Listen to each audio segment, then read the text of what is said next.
안녕하십니까. 매일 아침 조간신문의 주요 기사를 딱딱 풀어서 해석해 드리는 조간딱풀 2월 20일 월요일에 인사드립니다.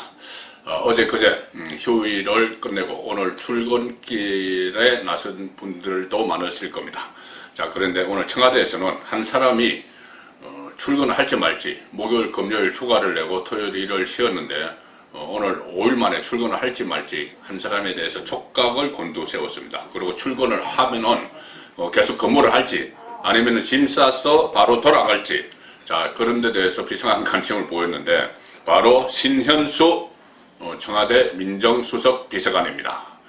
검사장급 인사 문제를 놓고 박범계 법무부 장관과 이 갈등을 빚었고, 또 본인이 그 과정에서 인사 과정에서 패싱을 당했다. 처음엔 그렇게 알려졌지만은 그 이후에 여러 가지 새로운 의혹들이 막 쏟아지고 있습니다. 신현수뿐이 아니고 문재인 대통령도 인사에서 패싱을 당했다. 이런 이야기까지 나오고, 또 신현수가 그 때문에 박범계에 대한 감찰을 요구를 했다.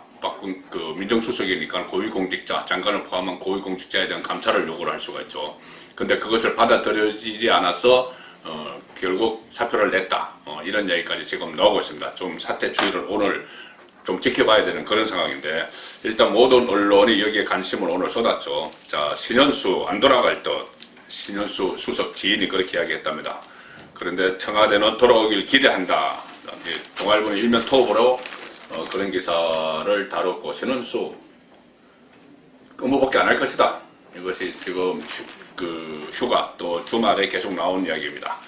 다른 신문들도 거의 다 그런 내용입니다. 신현수 사퇴 고수, 간책이 우세하다. 정권 검찰 충돌, 시즌2 예고, 이런 기사도 있고, 거의 다 비슷한 내용입니다. 신현수, 박범계 신현수가 지인을 통해서 그런 말을 했답니다. 박범계하고는 평생 안 만나겠다. 평생 안 만나겠다. 그러니까 청와대가 곤혹스럽다. 자, 지금 이런 이야기들이 쭉 나오고 있는데, 이 신현수의 거취에 이렇게 관심이 쏠리는 것은 개인의 문제가 아니기 때문입니다. 신현수 개인이 민정수석을 하든 안 하든 그것은 본인의 이야기죠. 그런데 이 민정수석이 청와대의 민정수석은 상당히 중요한 위치입니다. 항상 대통령의 핵심 측근들이 가는데, 일단 대통령 친인척 관리 이런 문제도 있고, 또 검찰, 또 법원 이런 데 사실상 사정기관을 사실상 통제를 합니다. 그리고 인사를 할 때 막강한 영향력을 미치죠. 그리고 특히 문재인 정부에서는 지금 사법부 또 검찰을 장악하려는 그런 시도들이 4년 동안 계속 이어왔기 때문에 이 민정수석의 역할이 더 중요하죠. 그래서 제일 처음에 초대 민정수석을 조국을 앉혔던 겁니다. 충성심 강한 조국을 앉혔던 것이죠. 자, 그래서 이 국정이 흔들리는 이 불안정성, 민정수석이 전격 사표를 내니 지금 우왕좌왕하고 있습니다. 그런 불안정성 이런 것도 지금 문제가 되고 있고, 여러 가지 의혹들이 막 정풍이 돼도 대통령까지 패싱당했다 이런 얘기가 나와도 청와대가 제대로 설명을 못하고 있습니다. 도대체 그 안에서 무슨 일이 벌어지고 있는 건지. 그래서 청와대 비밀주의가 너무 심각한 것 아니냐 이런 말까지 나옵니다. 비밀주의, 청와대 안에 비밀주의, 이것은 박근혜 정부 때 상당히 그 말이 많았었죠. 탄핵 과정에서 청와대 안에서 도대체 무슨 일이 일어나고 있는지, 박근혜 전 대통령이 뭘 하고 있는지 도대체 설명이 없다 그런 얘기가 있었는데, 지금도 그때와 마찬가지로 가고 있습니다. 그래서 어떤 국정농단이 일어나고 있고, 박근혜 정부 때처럼 그것을 청와대가 취시하느라고 감추느라고 이런 것 아니냐 그런 말까지 나옵니다. 자, 그래서 지금 현재 청와대가 신현수 블랙홀에 빠져버렸다. 이것은 부산일보의 분석입니다. 신현수 블랙홀에 빠진 청와대, 그러니까 방향 잃은 국정운영, 신현수 하느라고 지금 다른 일을 거의 하지 못하는 이런 상황입니다. 이 문재인 대통령이 지금 코로나 백신 들어오면 접종을 하고, 그 다음에 4월에 재난긴급지원금 뿌리고, 또 선거에서 이겨서 국정 후반기에 레임덕에 빠지지 않고 국정 동력을 찾아보겠다 이런 그런 기대를 했었는데, 그것이 지금 다 어그러지고 있답니다. 신현수 대통령 민정수석이 검찰 고위직 인사를 놓고 박범계와 갈등을 빚다 사의를 밝히면서 모든 계획이 차질을 빚고 있다. 자, 부산일보가 그렇게 분석을 하고 있습니다. 지휘체계에 이미 뿌리째 흔들렸고, 임기 말 레임덕 가는 수순을 밟고 있다. 정치권에서는 신수석이 주변의 설득으로 복귀하든 그렇지 않든 여권 내부의 분위기는 당분간 혼란스러울 수밖에 없다. 그래서 대통령을 정점으로 하는 일사불란한 지휘체계가 청와대에 필요한데, 그것이 이미 뿌리째 흔들려 버렸다. 대통령이 패싱 당했다 이런 말까지 나오니까요. 그래서 대통령 발언에 대한 신뢰도도 크게 떨어져서 임기 말 랜더로 가는 수순이다. 이런 분석이 나온다는 겁니다. 자, 신현수 사태 여러 가지 의문점, 미스터리들이 나오고 있는데 새로 불거진 주말 사이에 새로 불거진 의혹 중에 하나는 제가 말씀드린 그겁니다. 검사장 인사에서 검사장 인사라는 건 뭐 윤석열이 요구했던 세 가지 사안, 이성윤을 다른 데로 자리 옮기라 중앙지검장, 그 다음에 한동훈을 복귀시켜라, 그 다음에 대검에 있는 추미애 사단을 뽑아내라, 뭐 이런 거인데 그것이 다 묵살되는 그 인사에서 신현수뿐이 아니고 문재인도 패싱 당한 것 아니냐, 이런 의혹이 보도가 되기 시작했습니다. 그런데 여기에 대해서도 청와대가 지금 제대로 해명을 못하기 때문에 의혹이 증폭되는 것이죠. 자, 문재인 패싱, 이것은 동아일보가 금요일자에 처음 보도를 했죠. 좀 조심스럽게 보도를 했습니다. 그런데 그 이후에 여러 가지 후속 보도들이 나오고 있습니다. 청와대가 해명을 못하고 있으니 그런 거죠. 그러니까 신현수가 문재인을 패싱했기 때문에 박범계에 대한 감찰을 요구를 했던 것이다. 그런데 그것이 수용이 안 돼서 사표를 낸 것이다. 그 이야기입니다. 동아일보, 이 첫 보도를 했던 동아일보 오늘 3면에는 좀 자신있게 보도를, 후속 보도를 하고 있습니다. 박범계 검찰 인사 4호 승인 받았나? 문재인에게 박범계가 먼저 발표해놓고 문재인에게 4호 승인을 받았는가? 직접 받았는가? 아니면 제3의 경로로 문재인의 의사를 확인했나? 자, 이것이 중요한 문제입니다. 제3의 경로로 패싱하고 4호의 승인 받은 건지, 아니면은 제3의 경로, 보이지 않는 손이 따로 있어서 거기를 통해서 문재인의 의중을 읽었느냐. 자, 제3의 경로. 지금 민정수석은 아니죠. 패싱 당했다고 사표 냈으니까. 자, 제3의 경로가 누굴까요? 신현수 청와대 민정수석 패싱 의문점. 그래서 신현수는 인사안 발표 공직 때까지 몰랐다. 뭐 윤석열은 뭐 2분 전에 알았다고 하죠. 그리고 박범계는 사전 승인 없이 독단적으로 강행한 의혹이 있다. 일부에서는 문재인 대통령이 사후 결재했을 수도 있다. 뭐 그렇게 이야기하는데 청와대는 제가 없이 발표한 건 아니다. 이렇게 이야기하면서도 구체적 과정은 공개를 안 해서 의문을 더 키우고 있습니다. 자, 그래서 정치권 관계자 코멘트는 이겁니다. 박범계 장관이 정상 절차인 민정수석 라인이 아니고 제3의 경로를 통해서 문재인의 의사를 확인하고 인사안을 강행했을 수도 있다.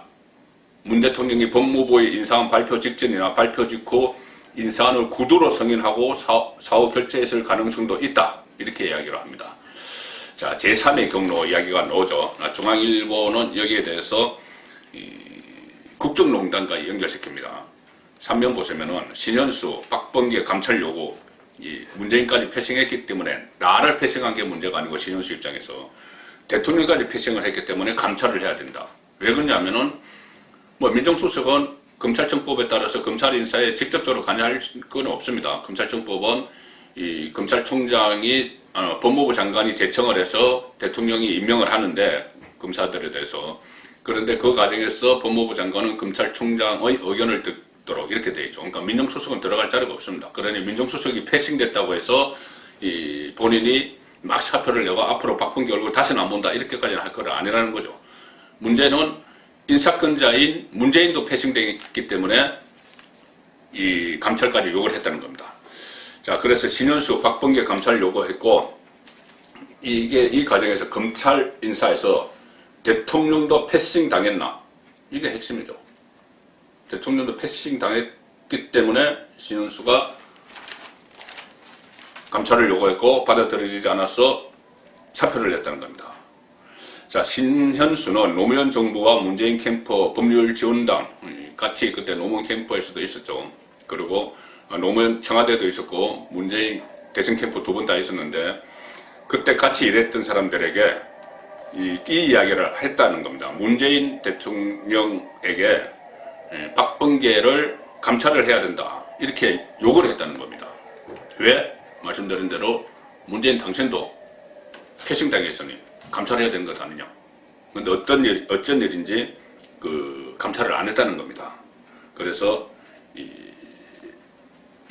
신현수 패싱에서 문재인 패싱으로 지금 이 상황이 퍼지고 있는데, 정만호 청와대 국민소통수석은 이 보도에 대해서 이렇게 이야기합니다.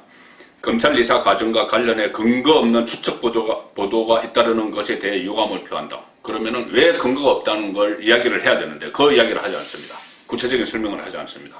무슨 일이 일어난지 전혀 밝히지 않고 있습니다. 검찰 인사 전후 과정에서 있었던 일을 밝히지 않고 있죠. 그러니 야권에서는 이런 이야기가 나옵니다. 전자결제를 했던, 공식 문서 서명을 했던, 대통령의 사전 제과 없이 검찰 인사 발표가 있었던 것이 사실이라면 박근혜 정부 시절 국정농단과 다른 바가 없지 않은가, 이런 반응이 나오고 있습니다. 다시 국정농단이 일어나고 있다는 이야기죠. 자, 국정농단이라면은 국정을 농단한 주체가 있어야 되겠죠. 누가 국정을 농단했느냐?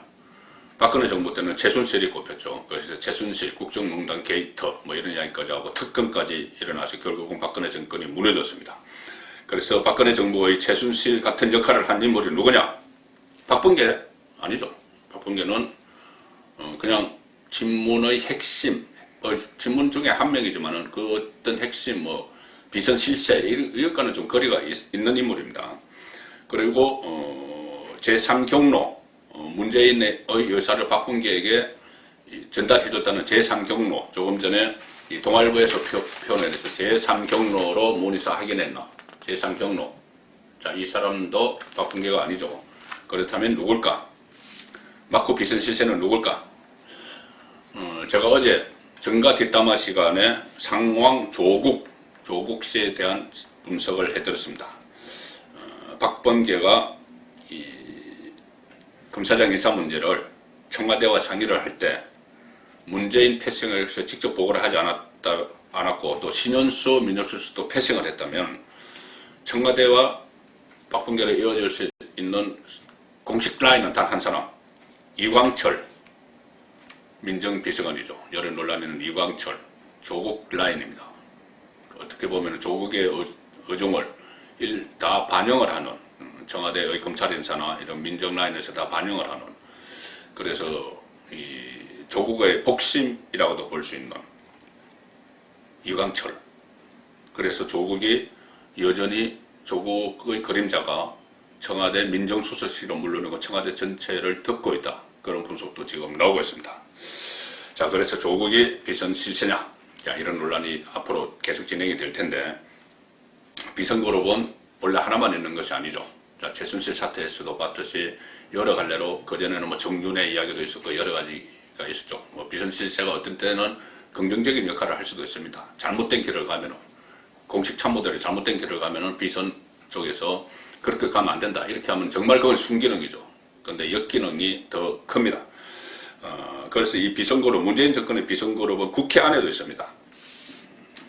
자, 신현수 파동이 막 일어났을 때, 그때 당시에 이 최재성 청와대 정무수석, 그리고 박범계 법무부 장관이 민주당의 강성 핵심위원들, 친문, 친노 핵심위원들과 뭐 교차로만 만났다. 그런 보도가 있었죠. 그래서 이 의사결정 과정에서, 정권의 의사결정 과정에서 친노, 친문의 강성 국회의원들이 개입을 한 것 아니냐. 그런 분석들이 나오는데, 조선일보 사면에 그런 실세 그룹들의 실체를 분석해 놨습니다. 자, 청와대 내부에서도 이런 말이 나온다는 겁니다. 민주주의 4.0 멤버들, 그들이 다 해먹는다. 민주주의 4.0이라는 모임이 있습니다. 친노, 친문 국회의원들인데 왜 민주주의 4.0이냐? 진보 좌파 정권에서 네 번째 정권을 잡자. 그 이야기입니다. 진보 좌파 세력이 네 번째 정권을 잡자. 김대중, 노무현, 문재인에 이어서 다음 대선에서 이기자. 이렇게 해서 모인 것이 이 민주주의 4.0입니다. 그전에 부엉이 모임이라고 있었죠. 부엉이 모임. 부엉이 바위. 노무현 전 대통령이 그 당시를 선택을 하는 부엉이 바위. 그래서 부엉이처럼 밤에 눈 부릅뜨고 문재인 정권을 지키자. 그래서 부엉이 모임이 있었는데 그 후신이 민주주의 4.0입니다. 4.0은 네 번째 정권 창출을 하겠다는 의미고 회원이 58명. 그중에서 최근에 4명이 장관에 임명이 됐습니다. 무려 4명이 임명이 됐습니다. 박범계 법무, 전해철 행정안전, 황희 문화체육, 건칠성 중소벤처기업 부장관, 이 4명이나 장관이 최근에 발탁됐습니다. 그리고 검찰 인사를 비롯해서 문재인 정권의 강경책을 주도를 하고 있다. 그래서 이들이 신현수 사태의 원인도 제공한 것 아니냐. 자, 그런 분석들이 지금 나오고 있는데, 실제로 문재인 대통령도 지금 임기 후반기에 상당히 이 국회에 있는 친노 친문 정치인들에게 휘둘리는 그런 모습을 보이고 있다는 것이 역시 같은 조선일보의 분석입니다. 임기 후반기 갈수록 국정전행 세력, 조금 전에 말씀드린 그 세력, 국정전행 세력에 휘둘리는 그런 모습을 보이고 있습니다. 최근에 문재인 대통령이 말이 계속 오락가락하죠. 그것도 그 영향 때문이다. 이것이 조선일보의 분석입니다. 최근에 재난지원금, 또 검찰 인사 문제, 심지어 남북관계, 한일관계, 여기에 대해서 문재인이 말이 계속 바뀌고 있습니다. 도대체 중심을 잡고 있는 것인지, 국정운영의 중심을 잡고 있는 것인지 의심스러울 정도로 계속 말이 바뀌죠. 자, 그래서 이 주요 현안에 오락가락하는 메시지, 여기에 여권 강경파, 좀 전에 말씀드린 그 국정전행 세력, 그 입김이 작용하고 있느냐. 자, 이런 분석을 했습니다. 재난지원금 같은 문제는 지금은 4차 지원 논의할 때 아니다. 이렇게 이야기했다가 당 지도부와 회동하고 나서는 국민들 어싸어싸 하라고 위로금을 주겠다. 이렇게 왔다 갔다 했죠. 검찰 인사 문제도 연초에 기자회견 때, 신년 기자회견 때는 윤석열은 문재인 정부의 검찰총장이다. 이런 식으로 이야기해놓고는 지금 방탄 검사 이성윤을 유임하는 여기는 사인을 했습니다. 윤석열이 반대한 거기에 사인을 했죠. 그래서 오락가락 하는데 북한 문제, 일본 문제에서도 진폭 큰 발언들이 나온다. 자, 이런 이야기가 조선일보의 분석입니다. 자, 국정전행 세력 실권은 그들이 가지고 있고 문재인은 무슨 지금 왕처럼 떠받치고 있죠. 이번에 신현수 사태가 났을 때도 대통령을 끼어들게 하지 마라. 대통령을 거론하지 말라. 이렇게 이야기합니다. 청와대에서. 문재인이 인사권자고 그로부터 모든 것이 발생이 됐고 본인까지 패싱당했는지 모르는 이런 상황인데 문재인은 건들지 마라. 마치 왕처럼 오셨는데 국정전행 세력의 실권은 그들이 갖고 있습니다. 그러면서 문재인을 왕처럼 그냥 과거에 실권 없는 왕처럼 이렇게 떠받치고 있다는 거죠. 자, 그래서 우리나라도 지금 코로나 백신 접종을 시작을 했습니다. 아스트라제네카가 가장 먼저 들어와서 금요일부터 첫 접종을 하죠. 그런데 이 아스트라제네카는 좀 부작용이 있다. 이런 우려가 있습니다. 그래서 유승민 전 의원이 대통령이, 문재인이 아스트라제네카 1호 접종을 하면은 좀 불안감이 사라지지 않겠느냐. 대통령이 1호 접종해라. 이렇게 이야기했습니다. 자, 친문이 어떤 반응을 보이실까요? 친문 쪽에서. 일단 동아일보 보시면 26일 아스트라, 27일 화이자 백신 접종 첫걸음. 근데 그 옆에 기사가 문 아스트라 1호 접종 논란입니다. 문재인이 아스트라제네카를 1호 접종을 할 것이냐. 그 논란이 정치권에서 일어나고 있는데 친문 쪽의 반응이 과관입니다. 자, 국민의힘 유승민 전 의원이 페이스북에 글을 올렸죠. 아스트라제네카 1번 접종을 대통령부터 하시라. 대통령이 기자회견에서 백신 불안감이 높아지면 먼저 맞는 것도 피하지 않겠다고 하지 않았느냐. 그 말을 지켜라. 이렇게 요구를 했습니다.